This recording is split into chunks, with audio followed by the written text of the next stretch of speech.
And it's the word trogo. And it doesn't really mean to eat so much as it means to chew or to gnaw. Yuck. Come on, people. Thank you. That's what he says. Have you ever wondered why Jesus uses such intense graphic imagery? I mean, didn't it make you squirm just a little bit? And have you ever wondered why it is that we continue to use this imagery in church as we celebrate Holy Communion? Do you know that in the early church, outsiders sometimes thought that Christians were cannibals? They didn't know. They didn't know what those Christians were doing when they went into their room. They knew that they were going to celebrate a meal together, and they heard talk that they were eating this body and drinking this blood, so they thought they were cannibals. More recently, a pastor was celebrating Holy Communion, and he tells the story of how he is using the words that we always use when we celebrate Holy Communion. This is my body. This is my body given for you. This is my blood shed for you. And the holy silence of that beautiful moment was broken by a little girl who was sitting in the front pew who said, "Ew, yuck!"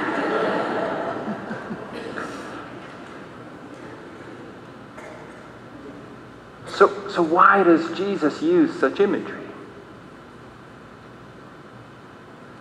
And I believe the answer goes back to something that was talked about in the first two readings.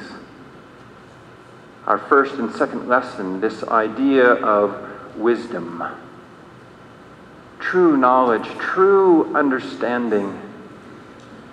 You see, when Jesus talked about his body and blood, there was a Jewish expression that was often used at the time, my flesh and blood.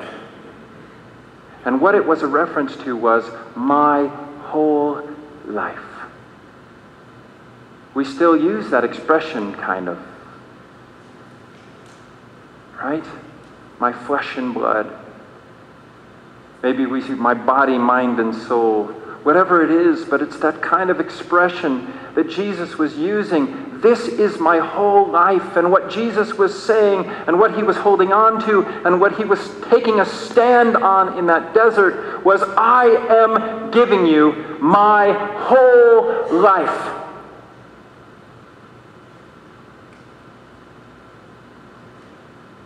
And what I ask for in exchange is your whole life. Because it doesn't work any other way. You don't get to grab a little part of it. You don't get to give me just a part of it. The way it works is I give you my whole Zoe life, and you give me your life in exchange. You can imagine now maybe why the crowd had a hard time accepting what he was teaching, even his disciples. Lord, this is a difficult teaching, they say. Who can accept it?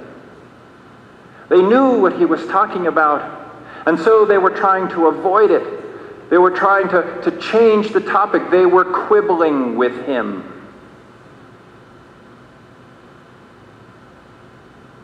I think it's the same impulse that Constantine had. He knew the demands of the Christian life, and he didn't want to deal with them. How difficult would it be to be the emperor and a Christian? And I think it's the same impulse we struggle with inside us.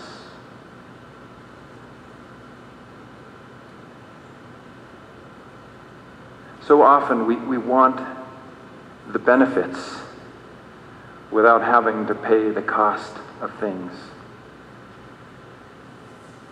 We want the assurance without the sacrifice, without the having to give up our lifestyle, without having to interrupt our routine and get outside of our comfort zone. It's the tension of faith. It's something that we all struggle with, but Jesus says you don't understand. It is in the process of giving your life that you find life.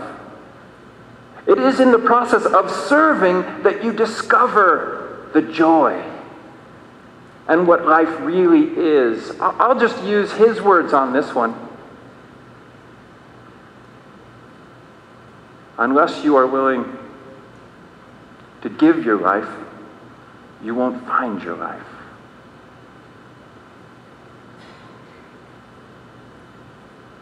And that's hard. In fact, it's so hard that we don't get it right. And it becomes a process. That's why Jesus commanded his followers to gather together every week. Every week, so we could gather around and study the Word.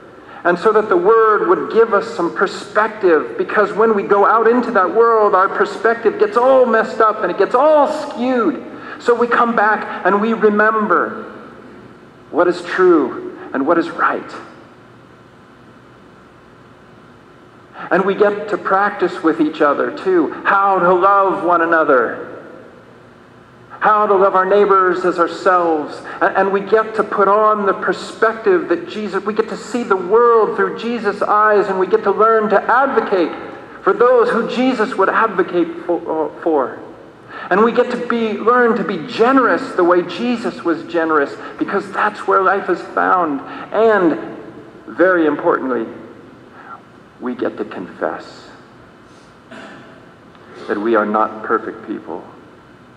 We get to confess those times that we've messed up, because it is in the confession that we receive forgiveness and an opportunity to try again. How many times does God forgive us when we confess? 7 times 7 times 7 times 7 times 7 times 7 times 7, on into infinity. He is always ready to forgive, because he is a God of grace, and that's what grace is. And we also get to gather together and eat of this bread and drink of this cup, because we call it a sacrament, and we believe that in the sacrament, somehow, some way, in the beautiful mystery of God, that Jesus is especially present in the bread and in the wine. He is in, with, and under, as Martin Luther mysteriously said it. And through eating and drinking it, we receive his grace and the power to live the life that he calls us to live, this Zoe life. And every once in a while, we get a glimpse that we are indeed together living this life. We experience this peace that passes all human understanding. We have hope. And it gives us the ability to continue in faith. And that's what this life is about. So indeed,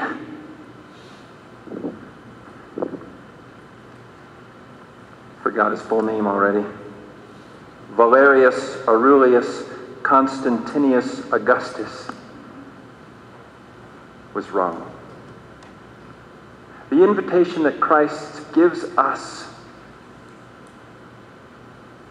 through his word, through his sacraments, is an invitation to a life that starts now. And we get to begin living that life today. All we need to do is trust. Trust in Jesus Christ. Trust that he is present with us. Trust that he works through us. Trust that he loves us. Amen.